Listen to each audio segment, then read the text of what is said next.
and now joined by ESPN.com's NFL Nation new Giants reporter Jordan Raanan here on the Sports Bash 97.3 ESPN. Jordan, first off, congrats on the new gig. Your first time we got a chance to talk to you after your new venture here, and get ready for the start of the season, man.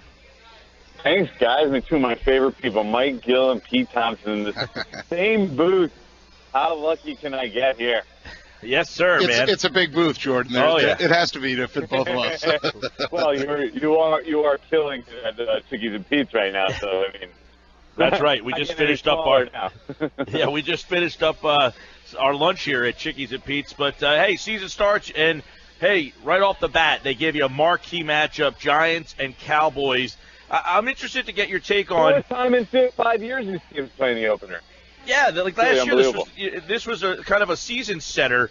The Giants, it was a season setter for the fact that their defense had breakdowns all season long after that night. Did they do enough to improve that defense? Well, what are we talking about? We're talking about the 32nd ranked defense. Now, the goal here is not to create the best defense in the league. I mean, that's unrealistic. This is going to be the number one defense after they were that bad last year.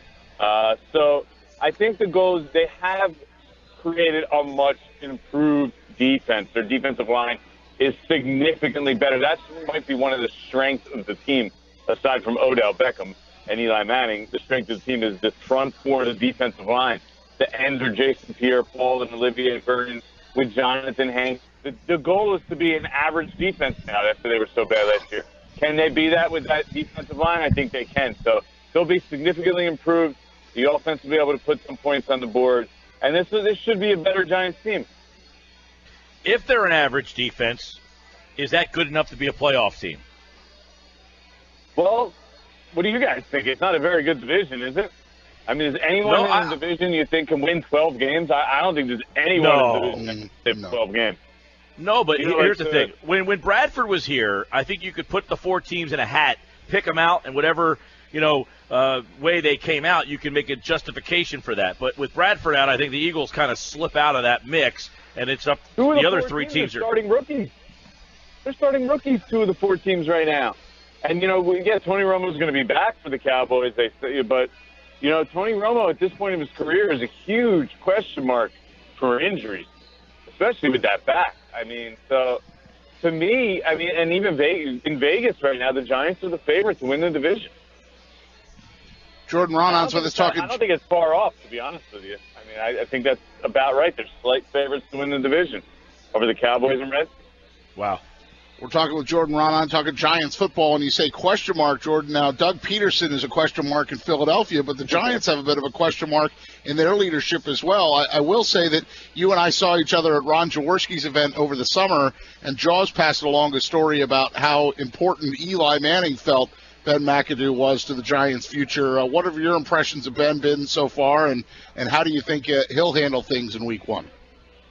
Yeah, I mean, Ben, all the results are positive so far. Like some of the changes that Ben made, injuries have been a gigantic problem with the Giants the last couple years. I mean, if you look at what they went into Week 1 last year with their projected starting left tackle out for half the year at least. He ended up not playing a game. Their number 1B receiver, Victor Cruz, out, ends up not playing a game. Their starting middle linebacker, John Beeson, out, didn't end up not playing a game. They end Jason Pierre-Paul out handling his fireworks mishap, trying to get in shape. He came back and played half the season, but had 1 sack and obviously wasn't the same player. I mean, those kind of losses that going into a season are just unbelievable. So McAdoo came in, changed up the program, new strength and conditioning, different way of going about things. And, yeah, sure, some of it is luck, but the results are right now the Giants have their 22 projected starters from the beginning of the year or the spring or whenever the draft ended, and they're all healthy and available to play. So that, to me, is the biggest thing that Ben McAdoo has done so far. We know he already had the respect of the players. If he didn't have that, then he wouldn't have gotten a head coaching job. Like we said, Eli Manning went out and put his foot down and said he really wanted this guy to be the head coach. That was one of the deciding factors. So far, the early returns are good for Ben McAdoo. On the flip side, when you go back to the Dallas opening loss last year, it reminds you of the dysfunction that happened late in that game, and that is kind of what we need to see, make sure it doesn't happen again under Ben McAdoo's watch. And you know what? He has to be partially responsible for it, because last year what happened was the Giants had an opportunity to put the game away in the final 2 minutes. Their running back and quarterback went rogue and decided not to score, and then they threw the ball on third down when they could have just kneeled it and took off, 45 seconds off the clock. Complete and utter mess and disaster, and McAdoo was obviously part of that.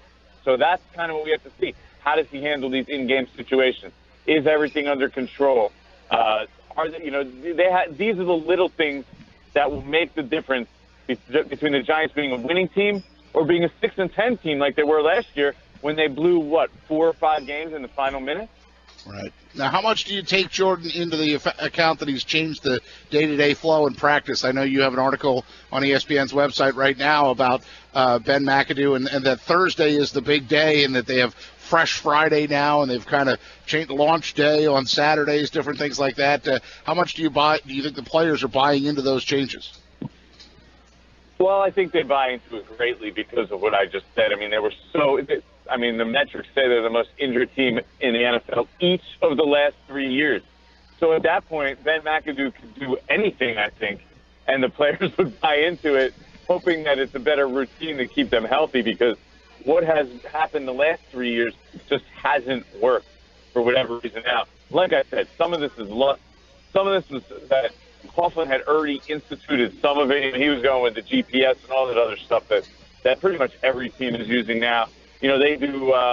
They drink slushies after practice too. All the stuff that you heard with Chip over there, that stuff is kind of funneled in. This is the new wave of the NFL.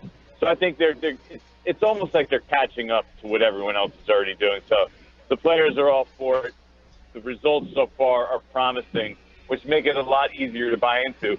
If everyone starts getting injured and they start losing games, then Ben McAdoo will have to do a big step. But the fact that he was able to keep the players' respect and stay on track and stay on the same page as Eli after what happened last year in that opener, I think says a lot about Ben McAdoo.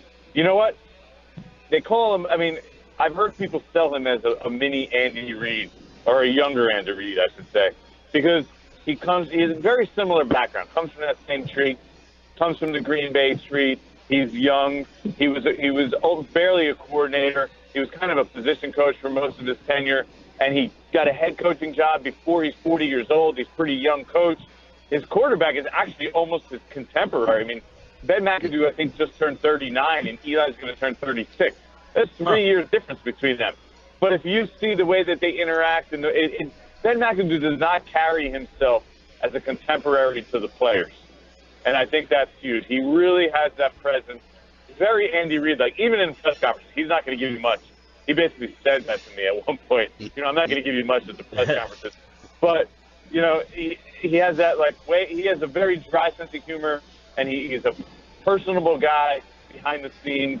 And the players really do get along with him and can relate to him. All different kinds of, demographics too, races, backgrounds. He really has a good way to relating to guys. Hey, last thing for you, Jordan. This is a team, too, that dynamic player with Beckham, but the offense put up a lot of points last year, but they did not run the ball very well. Will that change for them this year? Well, why would it change? Look what they have on their offensive line. Right. The same offensive line.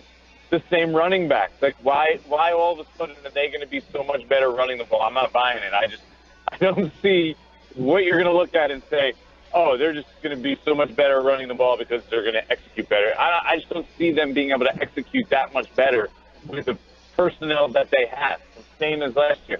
What they do have that's a big difference on offense is last year going into the season opener, they had Ruben Randall, who was struggling with a knee injury at the time, and you saw what happened with Ruben Randall there in Philadelphia, right? Everything you heard about his problems with the Giants were kind of why he didn't make it with the Eagles, right? So he was a starting wide receiver, and Preston Parker was the other starting wide receiver, right? Preston Parker's out of the league now and has been arrested several times in the last 6 months for drugs possession. And in their place right now are Sterling Shepard and Victor Cruz. That will make the offense better. All right, Giants-Cowboys, they open up the season on Sunday, 4:25. 97.3 ESPN's preview of the NFC East finishes up with the Giants. Jordan Raanan, ESPN's NFL Nation, covers the G-Men. It's great to talk to you, buddy. Good catching up, pal. You got it, guys. Anytime you guys need me, you know I'm here. All right, we got Giants twice on the schedule, so we'll be hearing from Jordan a couple more times.